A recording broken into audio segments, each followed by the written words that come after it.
ছন্দে ছন্দে হিসাব বিজ্ঞান অর্জন করি প্রকৃত জ্ঞান। ব্যয় সম্পদ আদায় চিনতে পারলে কে ঠেকায়। হিসাব বিজ্ঞানের প্রিয় শিক্ষার্থী বন্ধুরা, আশা করি সকলেই ভালো আছো তোমরা। হিসাব বিজ্ঞানের প্রকৃত বিশুদ্ধ জ্ঞানের জগতে আমি রিয়াজ উদ্দিন তোমাদের সবাইকে জানাই সুস্বাগত। শিক্ষার্থী বন্ধুরা, এই ক্লাসের শিক্ষণীয় বিষয় হলো যা তোমরা শিখতে পারবে বকেয়া সংক্রান্ত সকল জাবেদা করার চমৎকার কৌশল এবং বকেয়া কি, কাকে বলে ও প্রকারভেদ সহ বিস্তারিত ব্যাখ্যা বিশ্লেষণ। তাহলে চলো জেনে নেই। বকেয়া সংক্রান্ত হিসাব খাতের জাবেদা করার কৌশলটা শেখার আগে আমরা জেনে নিব বকেয়া কি। এটা আমাদের জানার জরুরি। একটু খেয়াল করো, কোনো লেনদেন সংগঠিত হয়ে যাওয়ার পরও উক্ত লেনদেনের সাথে জড়িত অর্থের এখনও আদান প্রদান না হওয়া বা নিষ্পত্তি না হওয়াই হলো বকেয়া। অর্থাৎ বকেয়া শব্দটা নির্ভর করে অর্থের আদান প্রদানের উপর, নিষ্পত্তির উপর।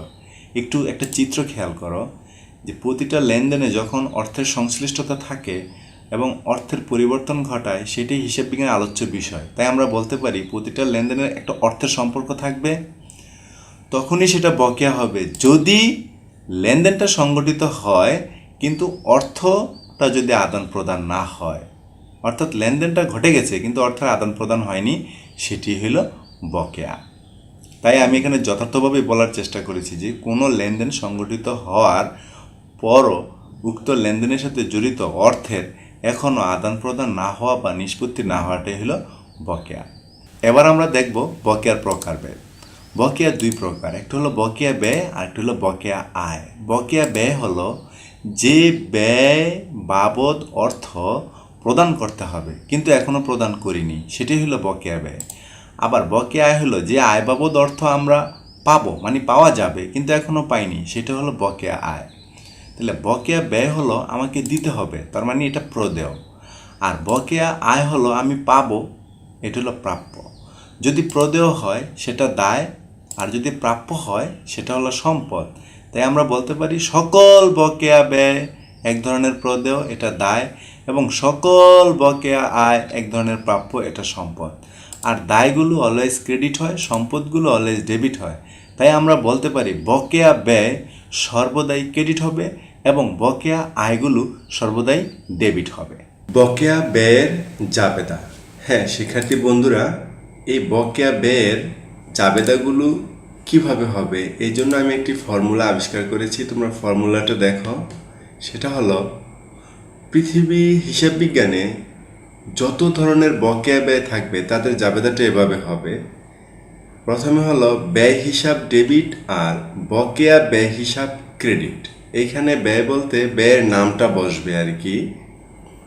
চলো এই ফর্মুলাটার একটু ব্যাখ্যা জেনে নিই আমরা। বকেয়া ব্যয় ক্রেডিট কেন?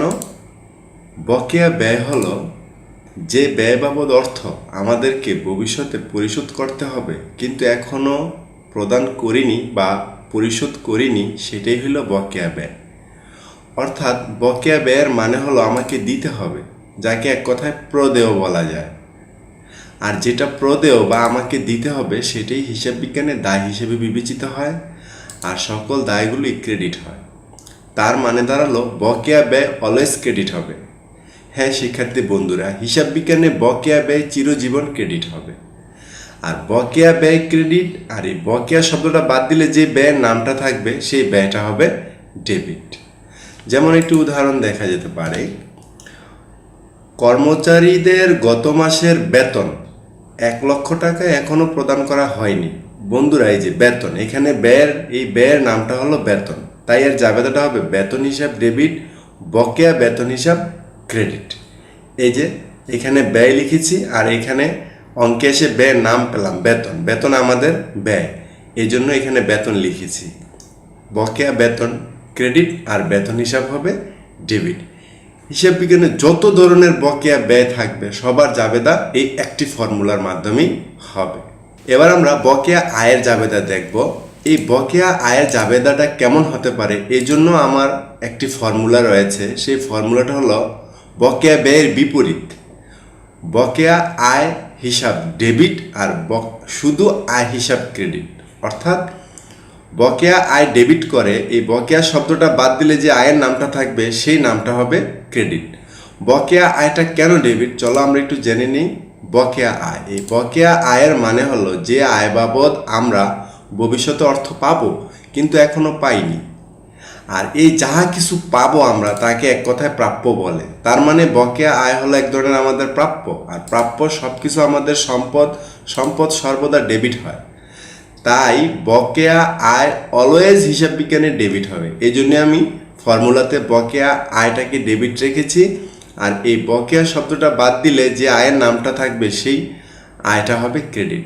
চলো একটি উদাহরণের সাহায্যে বিষয়টা আমরা বোঝার চেষ্টা করি।